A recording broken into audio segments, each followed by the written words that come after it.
Hey, my name is Peter Rubaduka. My real name is actually Niduha Peter Rubaduka. So I was born in Rwanda, which is Kigali. And to understand why I'm here in Australia, you have to go back to the beginning. Attain that. It's got to be like mindless. Almost. Yeah.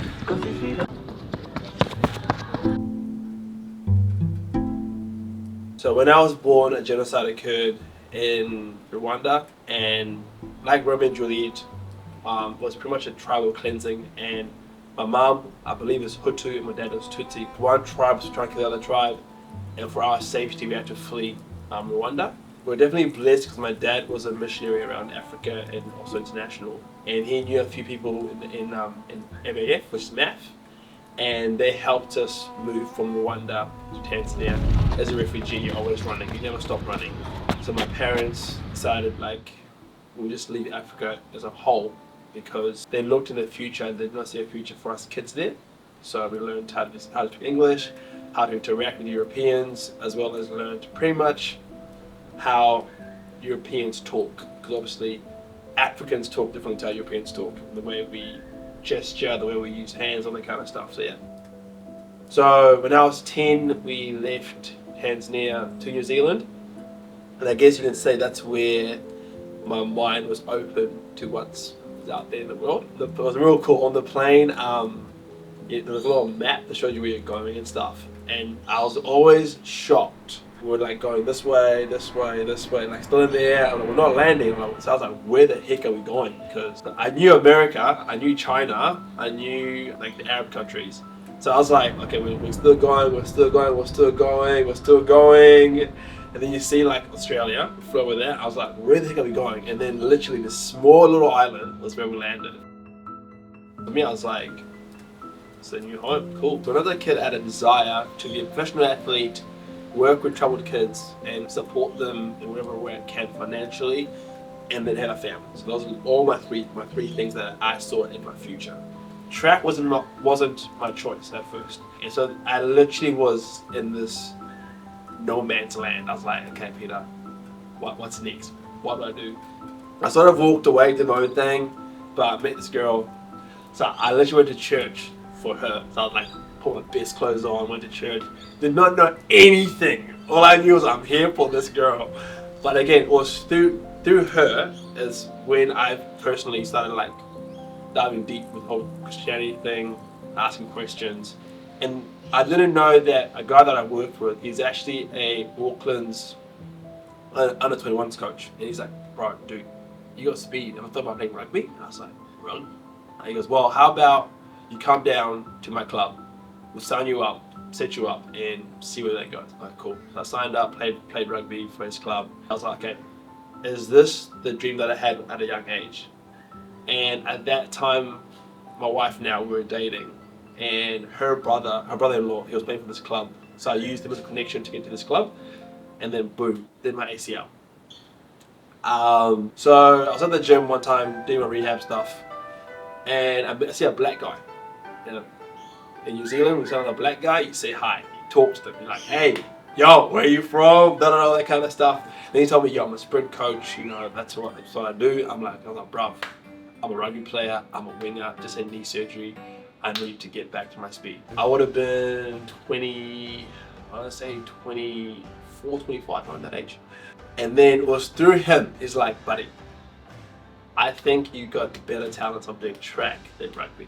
And I was like, oh. So I went home and Googled how much a track athletes make. I'm like, bro, 0. So again, being a faith man, I prayed, my God, if this is you, make it happen. Make the magic happen. My wife and I talked about it. Oh, at that time, my girlfriend, we talked about it. And we're like, okay, we'll do track. I told Daniel, yo, we'll do track. Guy! Keep it going. Guy! Let's go. And then the moment I told Daniel we're doing track, he disappeared. Like, poof, gone.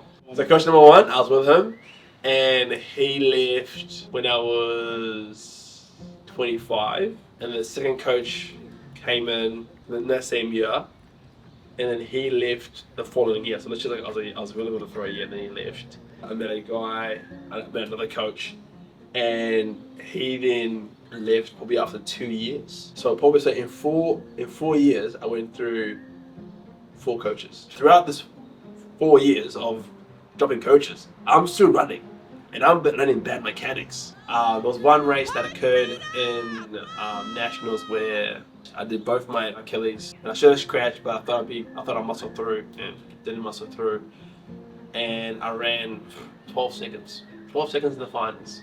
I was like, oh well, whatever. So I was very bummed, very gutted, and I went home that day, and my wife Holly, she was also very much like, this just can't be life.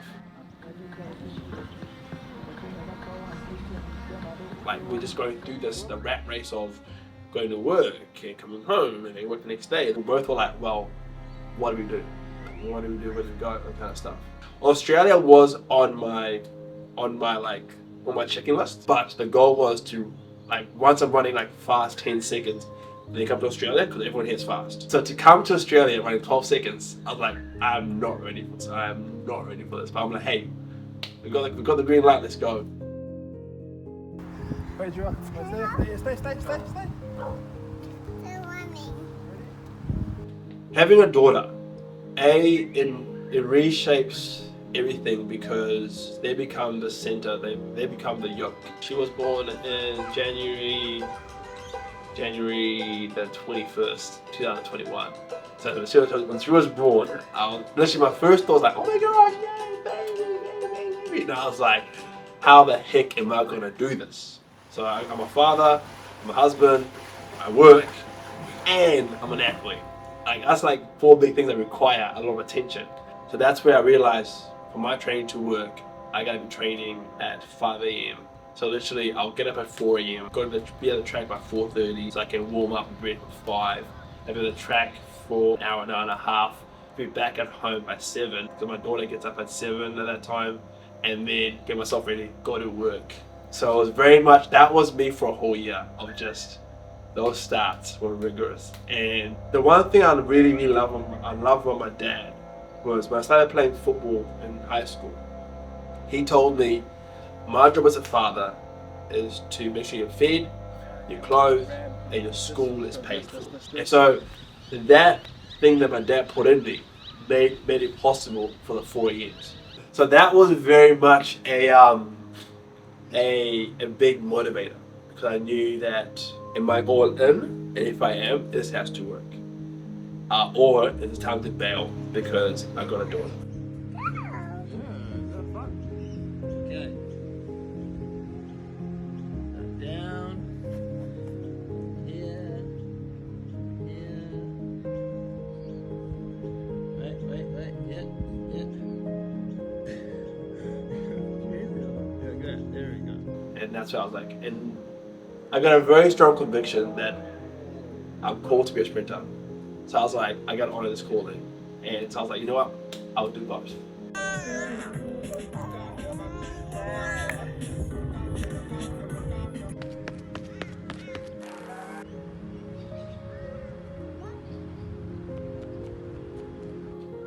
With my dedication, because my daughter sees me going to training, she sees me going to the track, she sees me pretty much when I'm not present with her or with my wife, she knows daddy's training or daddy's at work. What I'm hoping to instill in her is I want her to live a life that's not a quick highlight reel, but actually a life that's loyal. So loyal to whatever she puts her mind to. And I don't want her to have any kind of doubt or unbelief. Also, I don't want her to rule herself out because of a small factor. For example, for me, I'm 32 and I'm sprinting. Like, everyone says, bruh, you're too old, you're too this, you're too that, you're too that. And I'm running faster now than I did when I started sprinting. So I'm getting better. And that's because I've been loyal. That's because I've dedicated myself to this. Like, I see my daughter, and I'm like, you are a strong, fierce woman. And if you channel that strongness and fierceness into something, you're gonna be great. In 10 or 15 years, where do you see yourself? Now, I wouldn't mind a few records, but hey, that's a big dream. But for me, also my family, I want my family, like, as people see Peter as this amazing guy, oh man, what a loving husband he was. What an amazing father he was to Jua, to my daughter. And also, I want my daughter to look back, whatever success she has, she's like, that was my dad taught me that. My dad is the one that coached me to be this person that I am. Like, I hope it's track and field. I hope that she pursues the way I pursue it. And I'm trying my best not to be pushy there on her. But man, like, I look at it, I'm like, whatever you do, you're going to be great. Because you've already got the components. I just got to mold them, nurture them, and bring them out so you can just shine.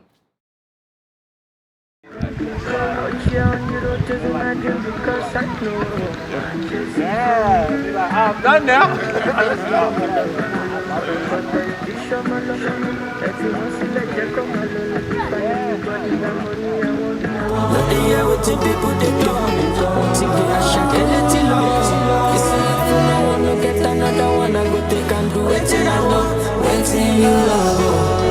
Waiting, I love her. Waiting, I love her. Go do it with all my heart. Oh, go no be vodka. Mr. Money Ginger. Oh, I know the waste time. Mr. Money Ginger. Perfect deadlift. Everything must be perfect. I'm like, cool. So we did that. And they're like, okay guys, spin class, go again. And then they're like, okay Peter, I love that. We're gonna reshoot that, do that again. Like guys,